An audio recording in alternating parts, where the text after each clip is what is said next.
قبر کا پہلا دن، نہ موبائل، نہ روشنی، نہ آواز۔ تیرا رب کون ہے؟ تیرا دین کیا ہے؟ تیرا نبی کون ہے؟ السلام علیکم۔ ذرا سوچیں، جب آپ کی آنکھیں ہمیشہ کے لیے بند ہو جائیں گی اور دنیا کی تمام آوازیں آہستہ آہستہ دور ہوتی چلی جائیں گی، پھر آپ کو نہ آپ کا گھر بچا سکے گا، نہ آپ کے دوست، نہ آپ کی ماں، نہ آپ کا باپ، کوئی بھی نہیں۔ اور پھر آپ کو اٹھا کر لے جایا جائے گا قبر میں۔ لیکن جو بات زیادہ تر لوگ نہیں جانتے وہ یہ ہے کہ قبر کا پہلا دن انسان کی زندگی کا سب سے خوفناک دن ہوتا ہے۔ آج کی ویڈیو آخر تک ضرور دیکھنا، کیونکہ آج میں آپ کو بتاؤں گا قبر میں سب سے پہلے کیا ہوتا ہے اور کون سا عمل انسان کو بچا سکتا ہے۔ جب انسان کا وقت پورا ہو جاتا ہے تو چاہے وہ کتنا بھی طاقتور ہو، کتنا بھی امیر ہو، کتنا بھی مشہور ہو، موت اسے ڈھونڈ ہی لیتی ہے۔ اور پھر وہ وقت آتا ہے جب گھر والے رو رہے ہوتے ہیں۔ لوگ کہتے ہیں بیچارہ چلا گیا، لیکن حقیقت یہ ہے وہ گیا نہیں ہوتا۔ رسول اللہ نے فرمایا، جب انسان کو قبر میں رکھا جاتا ہے اور لوگ واپس جانے لگتے ہیں تو میت ان کے جوتوں کی آواز سنتی ہے۔ ذرا سوچیں، آپ قبر میں ہیں، اوپر سے مٹی گر رہی ہے، آپ چاہتے ہیں کوئی رک جائے، کوئی کہے میں تمہارے ساتھ ہوں، لیکن سب واپس چلے جاتے ہیں۔ اور پھر قبر بند، نہ موبائل، نہ روشنی، نہ آواز، نہ کوئی مدد، بس اندھیرا، بس تنہائی۔ اب ذرا سوچیں، ہم زندگی میں کتنی بار کہتے ہیں یار ابھی تو وقت ہے، لیکن قبر میں جا کر وقت نہیں ہوتا۔ اور پھر وہ لمحہ آتا ہے جب قبر میں اچانک ایک خوفناک کیفیت پیدا ہوتی ہے۔ دو فرشتے آتے ہیں، منکر اور نکیر۔ ان کی شکل انسانوں جیسی نہیں ہوتی۔ وہ آپ کو اٹھا کر بٹھاتے ہیں اور پھر پہلا سوال نمبر 1، تیرا رب کون ہے؟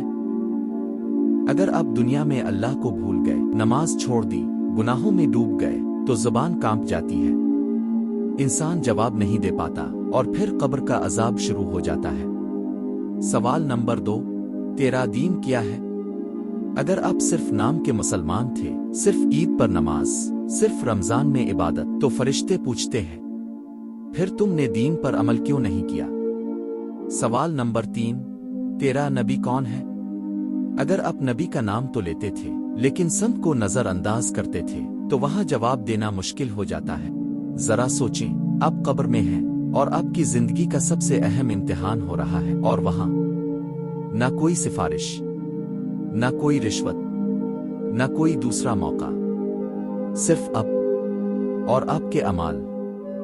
لیکن اگر بندہ مومن ہو، نمازی ہو، اللہ سے سچی توبہ کرتا ہو تو فرشتے اسے نرمی سے بٹھاتے ہیں، اور جب وہ صحیح جواب دیتا ہے تو قبر میں روشنی آ جاتی ہے اور قبر جنت کا باغ بن جاتی ہے۔ حدیث کا مفہوم ہے، قبر تو جنت کے باغوں میں سے ایک باغ ہے، جہنم کے گڑھوں میں سے ایک گڑھا۔ پھر مومن سے کہا جاتا ہے سو جا، جیسے دولہا سوتا ہے۔ سوچیں، قبر میں بھی سکون، قبر میں بھی روشنی، قبر میں بھی راحت، قبر میں انسان کے ساتھ کیا جاتا ہے۔ اب سب سے ضروری بات، جب انسان قبر میں جاتا ہے تو اس کے ساتھ اس کا مال نہیں جاتا، اس کی گاڑی نہیں جاتی، اس کا بزنس نہیں جاتا، اس کی شہرت نہیں جاتی، اس کے فالوورز نہیں جاتے۔ انسان کے ساتھ صرف ایک چیز جاتی ہے، اس کے اعمال۔ حدیث کا مفہوم ہے، انسان کے ساتھ 3 چیزیں جاتی ہیں، اس کا مال، اس کے گھر والے، اس کے اعمال۔ پھر 2 چیزیں واپس آ جاتی ہیں اور ایک چیز ساتھ رہتی ہے، صرف اعمال۔ آج اگر آپ زندہ ہیں تو اللہ نے آپ کو ایک موقع دیا ہے، کیونکہ کل قبر کا پہلا دن آپ کا بھی ہوگا۔ اور یاد رکھیں، قیامت کے دن سب سے پہلے نماز کا حساب ہوگا۔ اگر نماز درست تو سب درست، اگر نماز خراب تو اللہ ہم سب کی حفاظت فرمائے۔